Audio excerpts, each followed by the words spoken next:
Hey, Coffee is Me listeners, welcome to another episode of Coffee is Me podcast where we learn about coffee business, how to make coffee with your passion, hopefully. And thank you for tuning in. Today, my guest is Billy from Hydrangea Coffee. Hey, Billy, welcome. Oh, yeah, my name is Bill. So I have two jobs, or I guess I have more than two jobs. One of my jobs is a software engineer in the Bay Area. I work for a startup called Ironclad. We help lawyer a acceleration contracts, so that's the job that pays my rent. And one of my passion jobs is roasting coffee on the side. So I started Hydrangea for fun, and it currently roasts some really crazy weird process coffee. And yeah, here's one of them that's not super crazy. Oh, cool. We're going to talk about it just in a sec. But first, I want to know who Billy is. Tell us more about yourself. You already told us that you're a software engineer. That's cool. It's interesting that more and more people in a software world are going towards coffee. I don't know if it's for the profession yet. You did. But we have more and more students from the software world. But tell us about yourself. Where are you coming from? No, I grew up in China, went to middle school and elementary school there. And then I came to United States in high school and then my high school chem teacher introduced me to coffee during AP Chem. Oh, he's a huge coffee person. He talked about the chemistry behind coffee after the final was over. He had a little presentation. He was like doing latte. He brought his espresso machine to the classroom and was doing latte art live and then have us taste fully locally roasted coffee. And then, yeah, that's how I got started on coffee.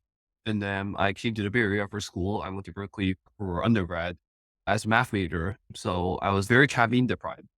So I needed a lot of caffeine. So I drank plenty of coffee during my undergrad years and developed some opinions about coffee. And so after that, I graduated, found a job. I used my first landing sign-on bonus to buy an Ikawa roaster so I can draw different profiles. That's how Hydrangea got started is I started experimenting with different profiles on Ikawa. And then, because it's more or less automated, you don't have to do a lot of work on it. And then I was trying to taste the difference between different profiles. Sounds fun for me. And then eventually sourcing beans become really difficult. And so I'm like, fine, screw it. I'll roast on the bigger machine to distribute to friends as well. Since I roast for some of my friends at that time, and it's become increasingly hard to just collect payments. And Venmo was no longer a quick solution. So I'm like, fine, I'll just start a site so that everything is collected in one place. And that's how Hydrangea came to be. And that's where I'm at right now. I love your story, and we're going to again talk about all these points. But usually I have a kind of a warm-up question for my guests, and that's about your first sip of coffee. Do you remember your very first sip of coffee?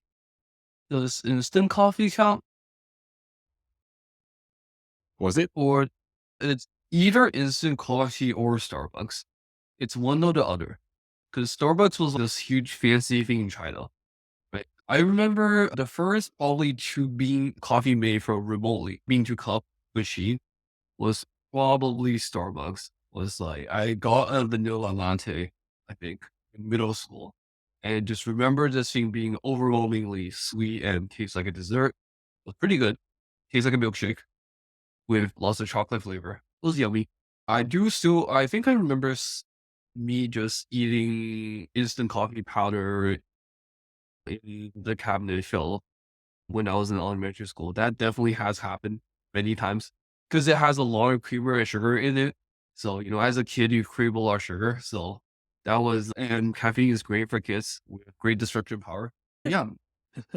I don't know. But yeah, parents have some instant coffee lying around. So I definitely eat a packet or two here or there.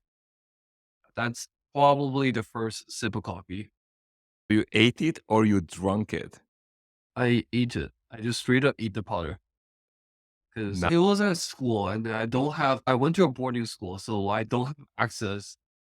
It's hard to get access to a cup and whatnot in the classroom, so I just ate the powder thingy. that's the first one on this podcast, and I love the story. I used to do something similar. My mom used to make a coffee in the morning, and I used to take a sugar cube, which is very it's a thing in Europe. We basically have sugar cubes, And that's basically a dose. Like you can say, I want coffee with 3 cubes or 2 cubes, right? So what I used to do, I used diffusion. So basically, I put the cube just a little bit over the coffee. It sucked up the coffee, and I ate it. Oh, sweet. Yeah, it's pretty good. It is sweet too. And that was my kind of way to get into the coffee world. And you mentioned your teacher. That's really cool. A chemistry teacher introducing to hopefully a better coffee than instant coffee. Yeah, he fed us a bunch of coffee made using French presses. Now that I think about it, it's probably the most consistent way to think about it. He basically just did it kind of cupping styles. He made 3 French presses and cupped it into different bowls, and he did a light, medium, dark. By today's standards, probably a medium, dark, and French kind of coffee. And then he tries to tell us where the coffee's from and some flavor notes down. He asks us to write flavor notes down on the piece of paper, and we try to compare it to everyone else's and whatnot. That was pretty fun. I'm curious about Hydrangea. And you came and bought some coffee from Willem Booth. I think you picked up some Geisha Village and you told me a little bit about your company. I was like, I have to interview you for this podcast because you do so many things right. And we have to talk about this. So, what is Hydrangea and where did you get the name for it? So hydrangea is a type of flower. My mom really likes this flower. First of all, that's partially where the name comes from. And then second of all, hydrangea is so I want to start a brand. The whole punch for the brand is basically, hey, this is coffee that Bill likes and Bill's friends likes this kind of style, and I'm just gonna share this style, whether you like it or not. It's up to you, but this is how I'm willing to do my style of coffee. It's just really interesting, really weird coffee that nobody else seems to be really doing in the States. So but I'll do it. And then my favorite color is pink. So pink origami cup, pink iPhone cases. The brand has to be pink. So I was like, okay, fine. What's something that's pink and that's adorable that's has not taken up by somebody else?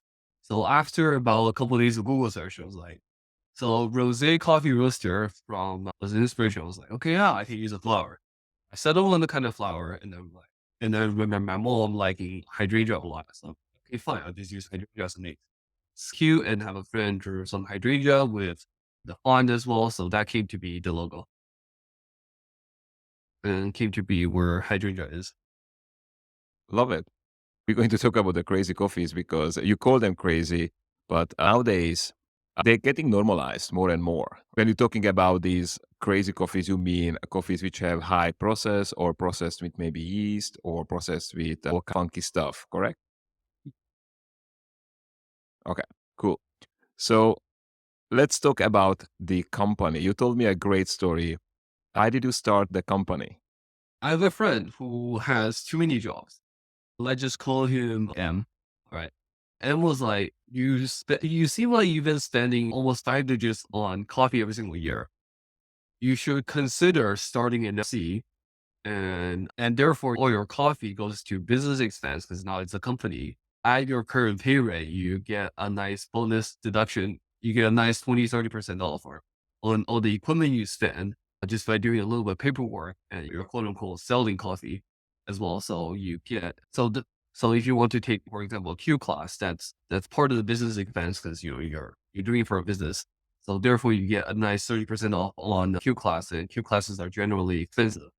Or whatever latest espresso machine slash grinder you want to buy. It's a great opportunity to write as a tax write off. And then he spent about a half a year convincing me that was a good idea. And then eventually I keep in and be like, "Wait, I'll start." And it took another couple months to prep and source and talk to different importers to get Hydrangea fully set up. But that's one reason I started Hydrangea is the tax write-off part. The second part is I notice everyone really likes Deagle's coffee and crazy or in infusion coffee, except not that many people in the States carries it. Or even Geisha Village as well, even the nicer Panamanian stuff. And it's generally really expensive. It's in the $100 it's in the almost $1 a gram range. And for me, that's really pricey and I'm cheap, so I don't want to pay for it. I'm like, fine, if I learn how to do roasting, which shouldn't be that hard. It just takes a lot of practice. And the bonus point is I get to roast it to my preferred shade of roast because I know a lot of people talk about onyx being too dark and then and whatnot, and primary being one of the worst offenders of this, just roasting really quote unquote medium style coffee, and everyone wants to go a couple shades lighter than that. I'm like, fine, I'll do my own. I only have myself to blame for when the roast is still good and the coffee. So yeah, that's another reason why I started a Hydrangea is to just for me it's an excuse to sip on some really nice coffee. I just love that story. And that kind of already set you up for being a smart or wise person when it comes to money. And that's so often, I would say, a downfall of many companies that I want to roast and they have no clue about how money works or deductions. And even now, I have a lot of friends who come over to me and they are, let's say, in some kind of business, and I talk about, let's say, the simplified pension plan deductions or how you deduct certain things, and people are like, you can do that. I said, how long are you in business? Of course you can do that. It's a great system here. It's nothing illegal actually, that's encouraged, so you can build your business and make it something even better. So yeah, I love that. Okay, so I there's a lot of other things when it comes to finances that I think you do very smart, but we never talked about how much did you really spend to start your company? I'm just curious about that. Do you have any idea, and can you give us a breakdown?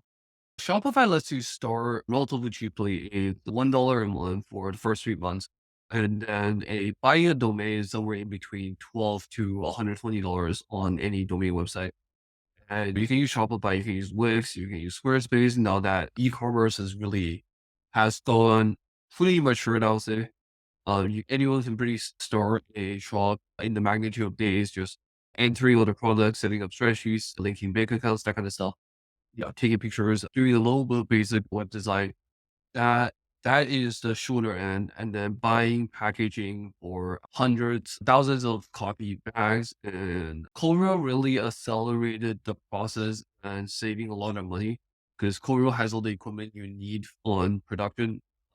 Your bagger, your heat sealer, your destoner, your roaster themselves, and then you can just rent it at an hourly rate of $80. So that's also relatively cheap. So I spend majority of my money on green coffee. So the first couple offerings of Hydrangea was an SL28 anaerobic natural from Volcan Azul, a Ethiopian anaerobic natural from Deb in the Sidama zone, if I remember correctly, and then the strawberry infused coffee, and Diego's 720-hour fermentation coffee. So some really heavily processed anaerobics and or infusions that no other places usually carries it. So that was the start. Each coffee I bought about 24 kilos of it. Factoring green, that was about $3,000 to $4,000 plus some miscellaneous expenses. So probably somewhere in the 5 to 6 grand dollars that I total spent, plus about 50 to 100 human hours in research, talking to importers, getting the pricing, getting samples, sample roasting, cupping, web design, getting print, getting stickers ready, et cetera, et cetera, et cetera. That's amazing. One of the questions I have, one of the last questions is like, if you would start a coffee company for $10,000, what kind of company would you start? And most people say it's impossible. And you actually went really under budget. So I that's kind went of under cool. budget. Yeah, I understand 10K is not that much money if you do something standard, but that's what I love about your hydrangea, that it's weird, it's different, it's very out there. So it's like nothing else exists, and finally something refreshing in the coffee industry. And you can start it with, said 5, 6K. So just to tell people, Shopify is e-commerce system, and many of them out there. You mentioned green coffee. Yep, those are very high, very expensive lots too, right? So it's not very cheap fee. So then you mentioned packaging. What kind of packaging company did you use? Are you packaging with labels, or did you print your own bags? I looked into custom bags, and custom bags, usually the minimal order quantity is somewhere between $5 to $10,000 with a lead time of 3 months. And it's a huge risk for me to sink let's say $3,000 in, and Hydrangea is only selling 300 bags. And it puts an unnecessary amount of stress on me. So I bought a bunch of stock paper bags that looks like this. And so Okay. this is just a stock brown paper bag. And The label in front that's standardized, uncut labels. I printed about two of these at a local print shop, a full color. And then the back has the real estate logo and the time is stamped. So two stickers, front and back, costing about 50 cents. And the bag itself is, if you buy it wholesale, it just wholesale stock bag prices. Right. So you can get it too pretty cheap. Awesome. So you went with, and you mentioned Coro. So I should tell people that Coro is a co-roasting facility. Basically, you can rent time on the roasters. Use that for Unleashed Coffee, and that was great because you didn't have to invest hundreds of thousands of dollars into equipment. Just paid by time, and it's actually super, super affordable when we calculated it. Don't tell Coro they should not increase their prices or anything. It's lucky in the San Francisco Bay Area we have that. And I think that, trend that more and more places are going to have something like a co-roasting facility where you can renting time. I think they are really cool. The same way like community kitchens, they are now available almost everywhere. So so awesome. You mentioned all these super funky coffees, and I assume that okay, now they are getting more out there. There's more and more of them out there. But how do you find your coffee lots? How do I find my coffee lot? So this goes back into COVID. During COVID, the world was shut for basically half a year. And everyone is stuck at home practicing their own hobby. So some people got really good at making sourdough. Some people got really good at solving Rubik's Cube. Some people has gotten really good at running, for example. Everyone found their own hobby and just started doing it because that's the only thing they can do. Everyone's bored at home. And so everyone got really good at that. I got better and better at brewing coffee more consistently and just having a better understanding of it. And I was lucky because most of the roasters was panicking because the sales are very different now. They were forced to turn from like a traditional roastery model to a full e-commerce shop. So a lot of roasteries has been offering free shipping on one bag of coffee or two bags of coffee just to get inventory moving. And then, so I took advantage of that and drank a lot of coffee during COVID because it was cheap and it was really easy for me to get a coffee from, let's say, or Onyx or any passenger, any of the big names out there. And then eventually you stumble upon Reddit and you read about more coffee roasters. So I drank about, I think somewhere between 20 to 50 roasters a year in 2022 and 2020 and 2021. And then so that helped me drink through a lot of coffee as a coffee hobbyist. So I came to have a decent understanding of what coffee from different terroirs tastes like. And then about the same time, actually. So I'm sure you've heard of Leaderboard Coffee. Leaderboard Coffee is a coffee subscription that sends you 10 different coffees each every 3 months. And you're supposed to guess where the coffee is from, how it's processed, what varietal is this, the types of roaster it's on, and it has a Discord server that promotes a lot of discussion in between what this coffee tastes like without any information given to you. So that was super interesting and seeing what everyone's opinion about different coffee is. And so Leaderboard always try to put one or two really interesting coffee in there. And those are the one that gets a lot of conversation. And I found that me and my friend enjoy those a lot. So that's how I came to learn about different types a lot quickly in the short run and just because playing leaderboard requires a lot of research on where this coffee is from, and that kind of also accelerated the learning process. So yeah, I think this is a result of just learning a lot and learning what I like about different kinds of coffee. Okay, but you buy your green coffee from? Oh, where do I buy my green coffee And how from? do you find that coffee? Short answer is Google really hard. Long answer is, so I work on a half direct trade, half importer model. Some of the bigger lots, because some farms are not willing, the bigger farms are definitely not willing to work with you if you're only interested in 20 kilos of coffee. That's way too small. Whereas importers will brew coffee or like brew coffee is not really importer, but what was it like Ford or Apex or happy to sell you small lots in the 5 to 1 kilo quantity and then they buy in hundreds of kilos. So they help spread the cost. Royal is Royal is carrying, what was it? I think 10 kilo coffee packs, and Ally is also doing like the 25-pound boxes. But was a lot of Googling seeing which ones are willing to carry smaller packages for smaller roasters like me. So a couple of names are Apex Coffee Import and For Coffee Royal. And then soda coffees that I buy them direct. Forest has their own site. CoffeeNet is pretty self-serve.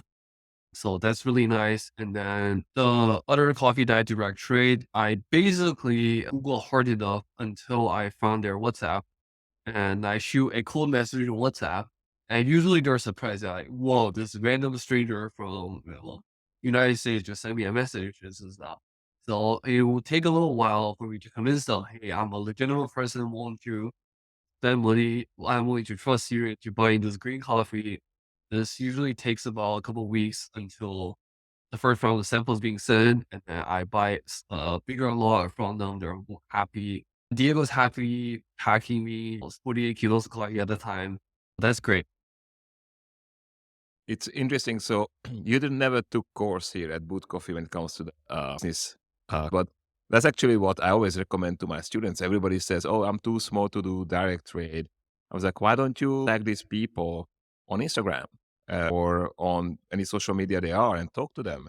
And maybe they can send you, or maybe what you can do is just ask them who is the importer, and now you have a direct relation with that farmer. You can ask all the questions you need and they can tell you how you can buy their coffee. So you have to be giant in order to buy some, some coffee lots. So yeah, it's very smart. Cool. Cool. So All yeah, right. one example being Pepe Elon. I literally just DM him on Instagram. And he sent me his WhatsApp number saying he preferred to use WhatsApp, and then we continued talking about WhatsApp. And then I got one of the Cedar Law and one of the Tika Law with him this year. And that was a huge hit. Yeah, you contact me or WhatsApp when you were looking for Gesha Village coffees. But Yeah, yeah, we have very few coffees here, so you are the one who bought of it. So cool. All right, let's talk money because this is where you kind of free away because the amount of time you put in it and the money your revenues are kind of thing. So about your monthly revenues, what are they today? my monthly revenue, I'm looking this up right now. All right, business secret time. Let's see. Yeah. So my last month revenue was 15K. So $15,000. Congrats. How much time did you Uh, put into the company? this is way too much. Way more than I should, but that's okay. Let's say, yeah. So I put in about a whole weekend morning to roast, and then I run my social media here or there. And then the fun part is talking to different people and talking to importers and getting samples and sample roast. That takes about 2 hours. So I will say it's about like 10 to 20 hours a week that I put in throughout the whole week on running this whole business. Now Mhm. that it's up and running. Okay, 15, 20 hours. That's not too much, man. I mean, doing it basically alone, as far as I understand, you have some help when you package, correct? Yes. Yeah. So that's super impressive. What thing is a profit from these? Okay, is it like a 50%, 70%? I don't make that much money because I figured I don't think a lot of successful roasteries or anyone that does coffee wants to profit. Or like money is not the first primary goal when it comes to Hydrangea, I think, or to a lot of people. I think passion is in the industry is a lot because if you're in here for money, it's hard to survive. You just it's much easier to just cater to the dark roast, the less specialty category, and just push really low on margins and run the shop and sell. Because each cup of coffee make 50, 60% on margins if you roast oil and you get really high margins there. So Hydrangea never got started as making money. So as long as I'm operational. So the profit is somewhere in between 10 to 20%. It is not that high. All right. So about pricing. So how would you decide about the pricing of the coffee? Like, let's say you bring coffee for X amount. How you decide about the price you offer it to your customers? There is a spreadsheet that does exactly that. I wrote a program that does exactly that being a software engineer. Yeah, I have a Google spreadsheet. I basically pre-computed my packaging cost, my roasting cost, and I add a set profit margin that I want, and I input the green coffee price in a spit top number, and that's my retail price. And I Uh, basically just follow that formula. okay. What are your margins? My margins, I make about what, $3, $4 a bag, so 10%.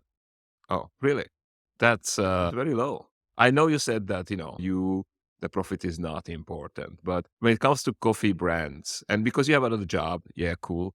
But when it comes to coffee brands, I think it's important to make enough profit so your life can be fulfilled, that you live a happy life. Otherwise, you just abandon the project, have to make a living. And Right, again, maybe it doesn't apply to you because you are making a living as a software engineer. And right. that's my experience, by the way, from many come here courses, especially a business course. I tell you example when a software engineer comes to the coffee course, and on Wednesdays we run numbers, and I kind of run around. I don't have a business plan for them. I just say, hey, how much money you need to lead a happy life, and based on those numbers, of back like how much coffee costs, what kind of coffee you want to sell, what kind of margins the person want to have, and it spits out how many bags of coffee they have to sell. And obviously, the IT people who come from the IT world, they usually go with very much higher numbers, and they look at that like, "What? I just do it as a hobby." Because I would have to sell a lot of coffee to make my, Right. what I basically making the same money what I make today. Okay, cool. Well, thanks for sharing. 'Cause I know it's kind of a cringy topic sometimes, but I think that's something I want to do more and more in this podcast, to talk about numbers, because I think they kind of other people to understand what does this entail, right? So I think one huge part of Hydrangea's expense that I don't think a lot of other company does is, so you can see that each coffee has its own art. Uh huh. I do pay the artist a fair amount of margin. So that's where some of the profit has gone into, is paying for art, paying for my friend who package my coffee, making sure that they get paid a fair amount as well, much higher than market price. And I'm happy not making that much money because it's honestly not too much work for me. And I like having really weird coffee accessible. For example, the strawberry coffee, I think the same coffee Onyx is pricing at $50, and which is ridiculous because the green coffee is not all that expensive. I presume they get cheaper pricing than I do. And Onyx is Onyx, needs to feed. They do this for a living.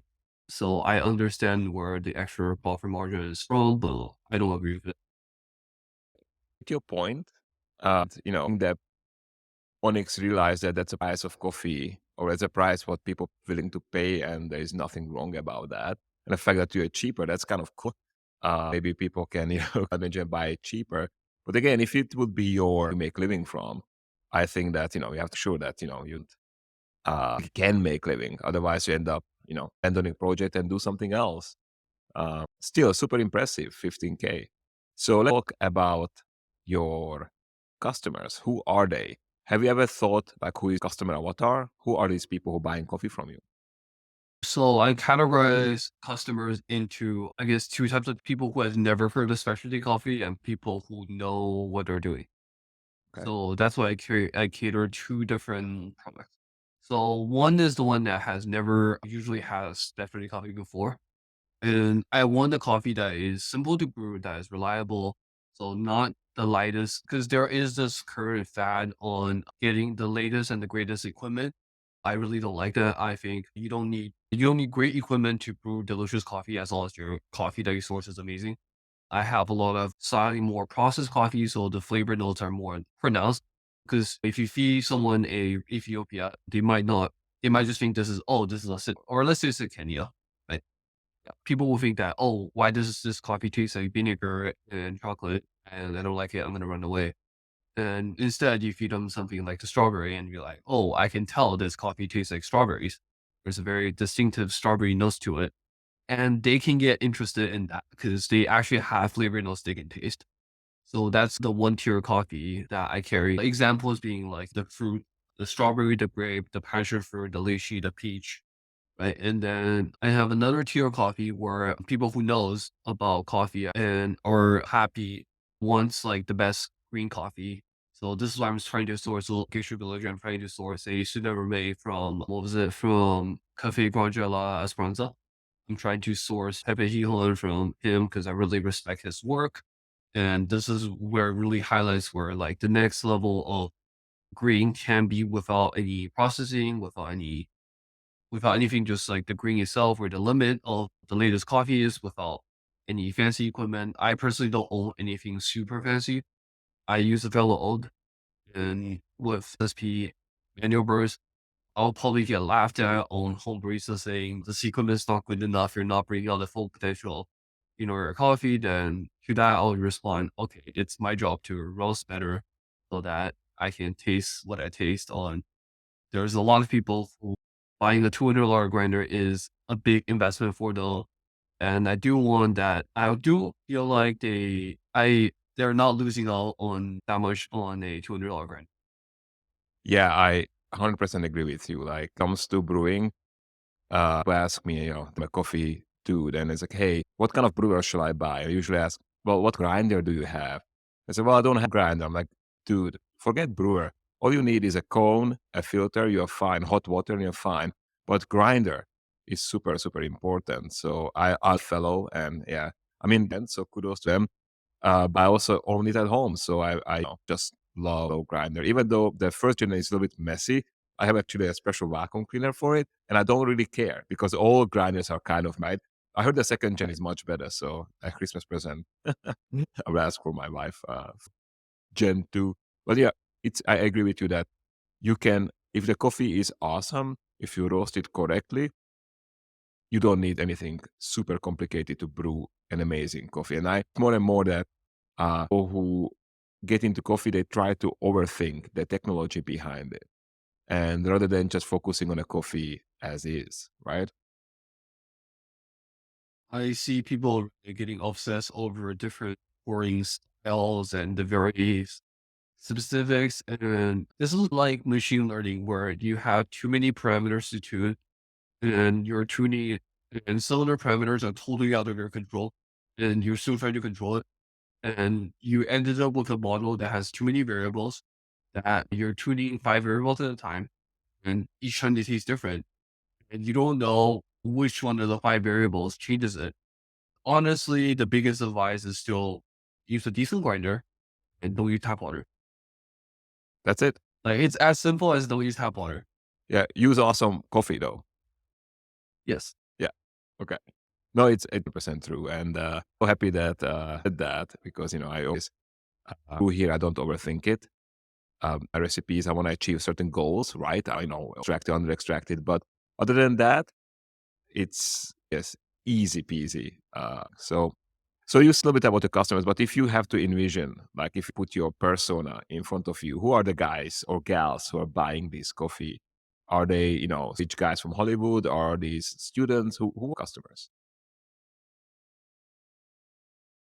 I don't know. I'm not exactly sure. I haven't dig too deep into that. But I presume will be the younger generation who are more willing to experiment, who are curious and wants to learn more about coffee. Yeah, So probably something in somewhere in between the 20 to 40s range and working a decent job that at least knows how to prep coffee to a decent degree. Presumably owns a kettle or a grinder or both at home as a persona. So if you have the extra money to afford I guess a grinder, you're not super. yeah, that's true. So questions like I already interviewed last time, the Good Boy Bob, and they also have these, specialty coffees, this kind of like very interesting control processed coffees, but they also do the regular like specialty coffees, which, like Wash Natural, etc. And when I talked to him, he said, yeah, we do all these fun coffees because we are interested in them, but they're not the main money maker. They are more interesting thing, right? And to you would be, who do you think is paying for these coffees? Because these coffees are not cheap, right? So who do you think is paying for coffee and why? People who it's people who are willing to pay for why people it has become like a craft. It's like nice food. People are people who value fine dining, and people are if people are happy to shell out hundreds of dollars for dinner and shell out hundreds of dollars for a glass of wine or bottle of wine, coffee in $10-15 a cup is less ridiculous once more people get into it. And plus, if you have the quality to match it, I have personally been lucky enough to taste some of the really nice coffee from Good Boy Bob, from other farms, from La Mula, and then from Esmeralda, from Jansen, and they're exceptional. And it's more of a once in a lifetime experience to drink those really exceptional coffee.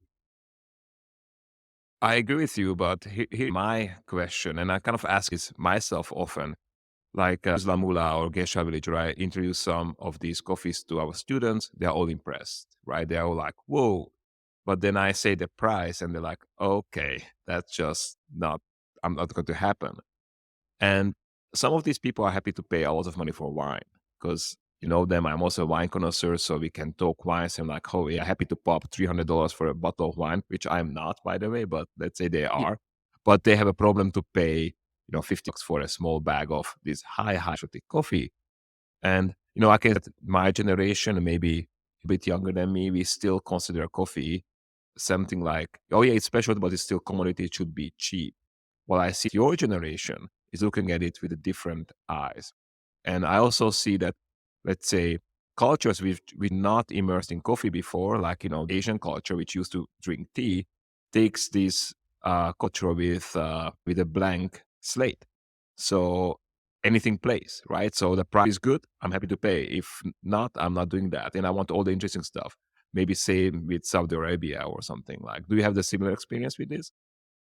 yeah, I think coffee in Asian culture is considered as fancy because it's never been there before. And Starbucks, for the longest time, even up until today, is still considered as fancy. There is no, I think, idea of commodity in Asia. That's why people just drink either instant or they drink really fast. Because it says all coffee is fancy, and so people are willing to push for better and better coffee. There is that demand.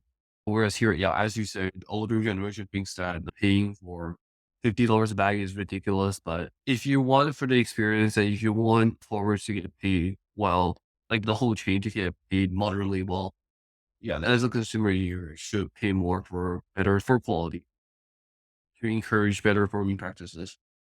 And if I would ever stop working here at because obviously I have the access to these coffees, I definitely like when this is something special and so appreciation. I want my personally washed geishas, natural geishas. I'm more into that than the espresso coffees. But yeah, I mean, this costs a lot of money, and I'm convinced now I cannot even imagine my life without these coffees, like having them here and there. So I want to know, like, how did you find your first customers looking for? How did I find my first customer? But always start with your friends. You should sell to your friends. There's no shame in selling to your friends. Say, hey, I have a coffee business. You should support me, and I will sell it to you at a friend's rate, and you can help me get started. So yeah, my first couple of customers are all my friends. My first, I think, 100, not 100, 10-ish orders are from my friends. And big shout out to Coriel because Coriel owns a cafe. So they operate on the consignment model. I basically drop stack of coffee off, and if it doesn't sell, I take the risk. And if it sells, Coriel takes a fair cut of the price. And Coriel helps, in that sense, advertise my brand out to the general public that, hey, there's this new roaster on the shelf that are different. And people are willing to go to Coriel because it is the roasting collective. So it is a one-stop shop for other really good roasters. Cosmic Dust, like Flower Child, a very like Moonwig. They're all also awesome folks. Shameless plug over there No as well. worries. I will to plug good people, so just go for it. Okay, that you're selling your coffee right now on your website, to file and some goes through Coro. Do you have any other sales channels? Not really. I occasionally takes one or two wholesale channels through Hong Kong. and I'm trying to explore some wholesale options to one cafe in North Carolina and one cafe in Long Beach. So you are still looking for extending the business and finding new venues?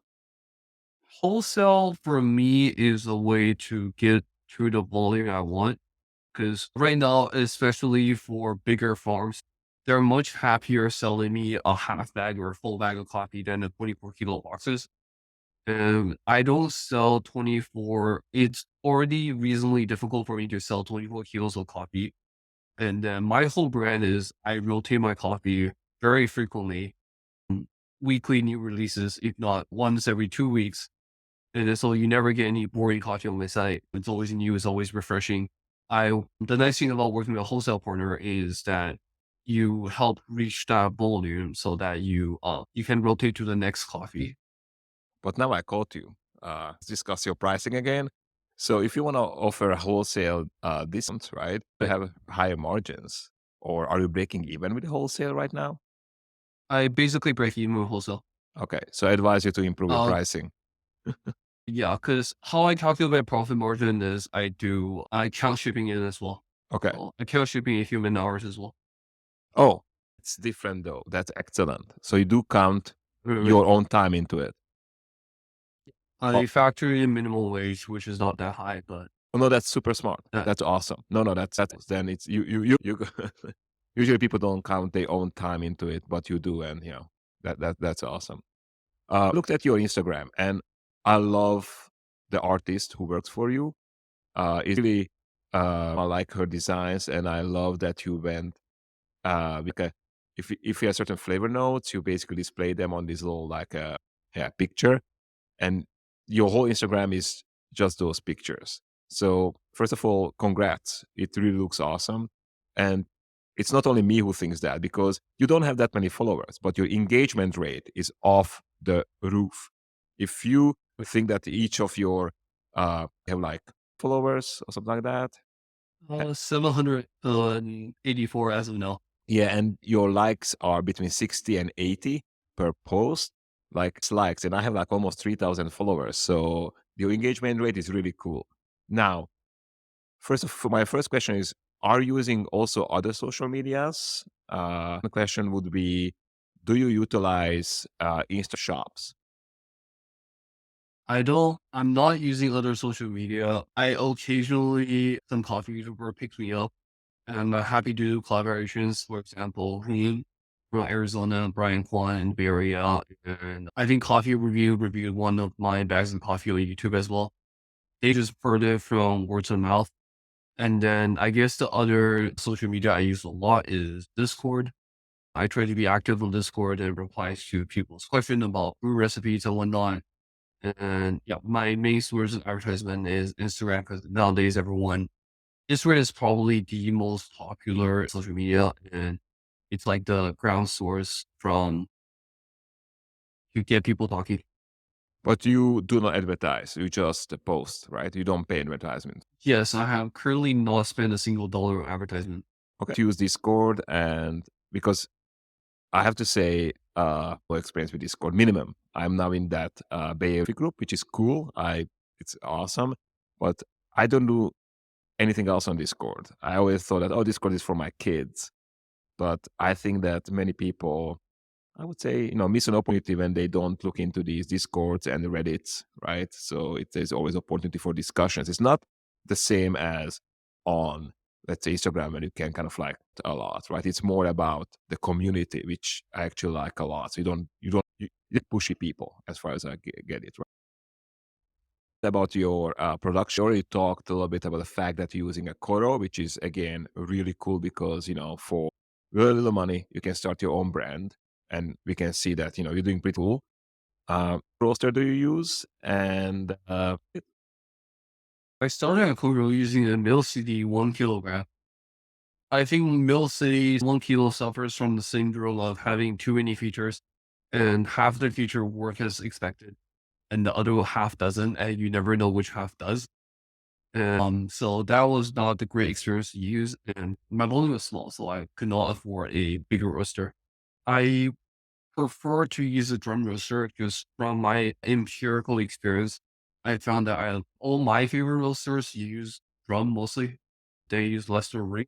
So Koro does have a 15 kilo low ring, but I personally dislike the taste from it. Or I prefer the taste from Probat than low ring. So I will prefer to use a Pro. So right now I use a Probat P5 and I am pretty happy with it. It works very well up until 1 kilo. And I usually load it somewhere in between 3 to 4 kilos on my normal roast. Oh, that's interesting. That's really cool. Test lowering versus probat when it comes to flavors of these high fermented coffees. This is just empirical data. One of the question on leaderboard is always identify whether this is a drum or this is an air roaster. And I just found that through playing, I think, 7, 8 seasons leaderboard and drinking 80 coffees from approximately half from drum, half from air, I can confidently say that, and this is a blade test, I preferred the taste of drum a little. Oh, welcome in the club. I always thought it's kind of like I always roasted on drum roasters before, so Mhm, I'm basically like accustomed to that. I have no issues with loading. By the way, loading makes great coffee and everything is mhm, cool. It's just more like my personal taste. I prefer the drummers, so that's kind of so. Share this because I have some thoughts on this too. Do you have any tips how to roast these cold process coffees like anaerobics, etc.? So, what would be your suggestion of this? One thing about anaerobic coffee is that if you know anything about cellular structures, they're a lot less dense compared to normal coffee. Washed coffee is somewhere in much higher, about 30% more dense. And if you ever weigh coffee or in volume, you usually notice that natural is a little bit less dense than washed coffee. And the anaerobics are even less dense. And then the less dense they are, the harder it is to get heat in the middle. I think that's what everyone can agree upon. Because air acts as an insulator instead of coffee. It's harder to get that heat in. So I personally go really gentle in the beginning in dry phase. I let it soak about a minute or two before I increase the heat. And then for the really funky naturals, I try to blast through my Myriad a little bit faster than I would. So almost as fast as a washed coffee, like really fast, so that not too much funk is there. And I usually hit first crack about 20 Fahrenheit or as with a 60-second aurora, and I let it develop somewhere in between 50 seconds to a minute, and then I drop it with a set temperature goal in mind. Somewhere in between, let's say 402 to 410. Yeah, but roast at the temperature, but uh, be your first crack around My first crack is anywhere between 6 to 8 minutes, 60 depending on the thing. Because we did experiment on this. Our good friend Abdurrahman Saudi here, and we have a lot of these anaerobics coming in from La Cabra for the new lots. And we were like disputing what kind of approach. And my approach is actually super similar to yours. I noticed that these coffees like to be roasted super light, even lighter than I usually do my other coffees. Like for me, usually into the development time with a controlled, so kind of license, I develop my coffees usually for 1 minute, 20 second dish, right? It's still roast. But not these. I mean, these, it was, as you said, for me is the max I do.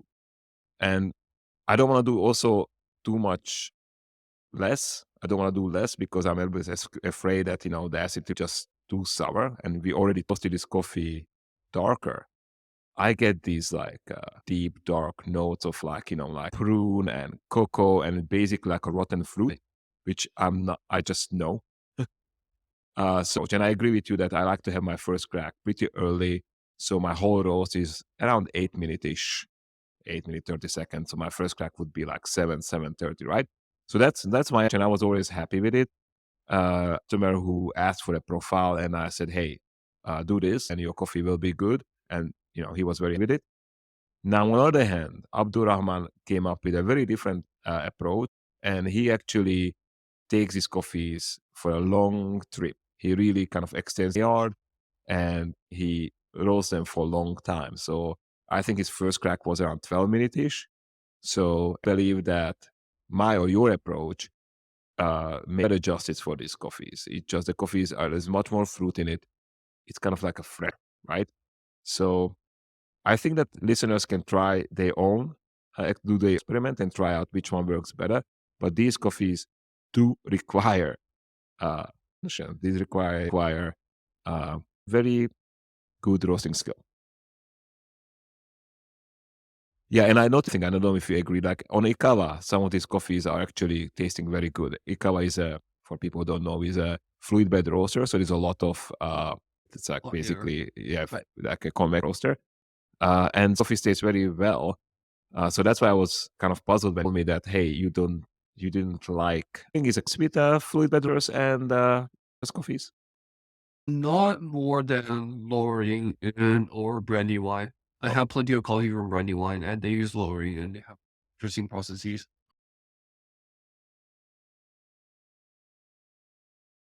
me that you have wholesale customers and you have like having these people on a Discord. Uh, but where do you think Hydrangea will grow? Where would you put your energy in order to maybe get more customers or maybe coffee into more hands?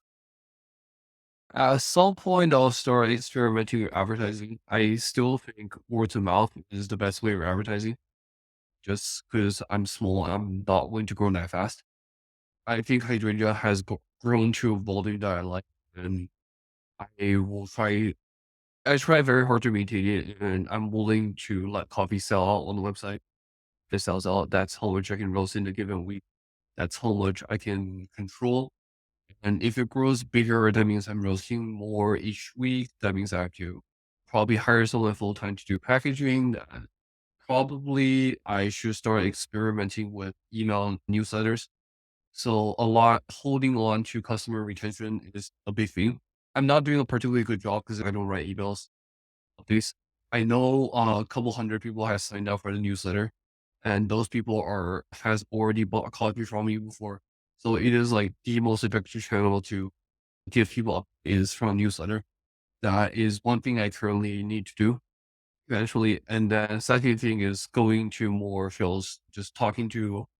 It's hard to do business with someone on the internet, especially if it's cold. It's really easy to just, hey, this is a stranger just spamming hundreds of people on WhatsApp, and I'm just gonna ghost them. That's easy to do. So probably going to more trade shows and festivals, talking to importers, talking to different farms, seeing their philosophies, and then just showing up in person so they know I'm a real human being. Sounds crazy. I am not someone behind the computer screen all the time, and that will help a lot actually. Yeah, You get your name out there. yeah, those are awesome plans. Are you going to be on a San Francisco Coffee Fest? Probably not. I am going to World of Coffee to see Diego. Man, I'm so jealous. In Europe, and I so would be really, really. But you're going to have a lot of fun, I think. That'll be fun. And then seeing folks I've been generally talk to you on WhatsApps and seeing what the latest trend in the industry is, seeing what people are into and just embrace that. I still think the next wave of flavor comes from coffee processing. Diego is one of the more innovative process coffee farmers out there. He's currently trying to innovate Robusta, will be quite special. So I'm excited about like, his take on Robusta because if you can make that taste good, then there's a huge market for that. Yeah, I 100% agree. We're going to check out what are the trends. But Billy, I have to say to you that you are a trendsetter. So something which is very new, very innovative, and need people would I would say so. Maybe we should check you out. Mhm. All right, question, and it's weird because you already did it. Question, entrepreneur, like, hey, if you would have to start another coffee business and you had only $10,000, what kind of business would you start? I know you started already one, but do you have another idea which would not cost more than $10,000? Another idea. Well, it has to be a co-roasting facility. Let's see. It's hard to have a brand new idea that I haven't implemented already. But I really like Standout Coffee's model on a really high-end, small lot subscription service coffee where I try to source some really exceptional lots like La Mula, all the Panamanian farms, all the special Colombian farms, really exceptional, all competition grade coffee in a 100-gram service. So the volume is super small. I might be able to get away with just packing like 30 minutes on the Pro bag because I only need to roast 2 batches because it's just high end. I only pack 100 grams. And the lots I can buy two to three lots that I want. I think one lot from Glacier Village is somewhere in the couple $1,000, and one not best of Panama farms are still relatively affordable. So I'll get 2 lots and I'll try to start selling them as it's up. Awesome. I think That would be the idea. yeah, I think that can work. I think that, I mean that, oh, it's not possible. It is possible. I think that's pretty cool. All right. The question is because I tortured you here for a little bit over an hour. Always let guests ask me a question. Do you have any question for me? I saw the really equipment. Where do you see the next improvement in flavor comes from in the industry? Whether it's green, whether it's equipment, whether it's roasting, because a lot of people has been talking about Stronghold as like the end all be all roaster. I haven't tried it.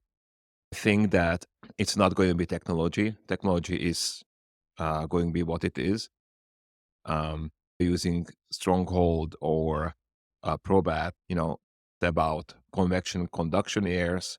We know all about um, per se, like what kind of profiles you can pull off, what kind of flavors you can come out. But if your main material is not good, meaning green coffee, or if your main material has certain, uh, then you can just a little bit enhance or change with roasting, right? I think that the material itself is where innovation is happening, meaning, uh, and the harvesting on a farm level, we're going to get more creative. And again, I know this about me, but I'm not a big fan of control processes. It's for philosophical thing. Basically, I'm in coffee for the same reason I'm in wine. I love terroir. I love the place. I love the origin. And for that, I prefer the more classical ways of processing coffee, like washed natural. That said, that's I'm not against control processes, creativity and making these new flavors, right? And like having this to come up with flavors. They just have to be communicated really clearly that this is not a terroir. There's also a little bit dangerous game when you use yeast and stuff because populate on your farm. And if they populate on your farm, because if you pitch yeast, that's what I mean. If you take a yeast from other farm or other like some engineered yeast, if you introduce them onto your fermentation tank, obviously they are not going to stay there. I mean, yeast are everywhere. We are just breathing them in right now as we speak. So they can populate on your farm and then they change one part of your terroir, which is happening sometimes in wine. So I think that the green material, the farm, is the where innovation is. Technology is similar like with brewing, as we mentioned that, simplicity can create amazing results, right? And I think in roasting, all the new gimmick can help you. But if you have an old Probat from 1938, which I do in Slovakia, you can still roast amazing. I think this is using the vintage Probat. I think Manhattan is using a Probat from 1980s. 19 grams is using some of their old Probat out there. They last. Yeah, yeah. So Probat called Probat UG20. And I had one in my green plantation line was from 1960. That was my brand in Slovakia. And I still roasted from 1938. It's a Probat. It was my very first roaster. I have it covered in Slovakia. One day maybe I bring it to United States. I still don't know what I'm going to do about it, but that's my baby. I'm not selling it. It's just it's mine. And they can make incredible coffees. I like on Probats and let's say what I like on vintage roasters is they're so easy to fix, right?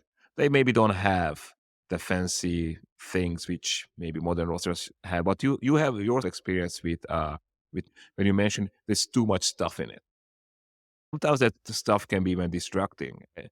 when I'm having students here, I like to teach them the basics. I like to teach them how to follow a roast with, bean and rate of rice. Done. Let's not overthink this. Let's not put in airflow. Let's not put in drum speed, because once you do that, you can get lost and you do not know which change created that profile, right? So keep Right. it simply helps you, because coffee per se is a super complex product. So if you put all those variables at it and all those, gimmicks, you just lost and you never know how to create a good roast profile. All right, this podcast, I want you that where can people find you? Where can they buy your coffee and where they can I am very active on Instagram. I generally respond within 24 hours because I have Hydrangea installed on my phone, so I get a notification if you text me. It is annoying, but it is fine. My coffee is available on the website, hydrangea.coffee. So I take orders basically Mondays through Saturday, and then I sell orders Saturday night, and I collect the orders and roast them to order Sunday, ship the following Monday. If the Monday is a holiday, for example, last Monday I shipped today. Um, and find me a website. Please visit if you want some of the really interesting coffee out there that nobody else really seems to carry in the United States. those links into the show notes so you can find them at coffees.me.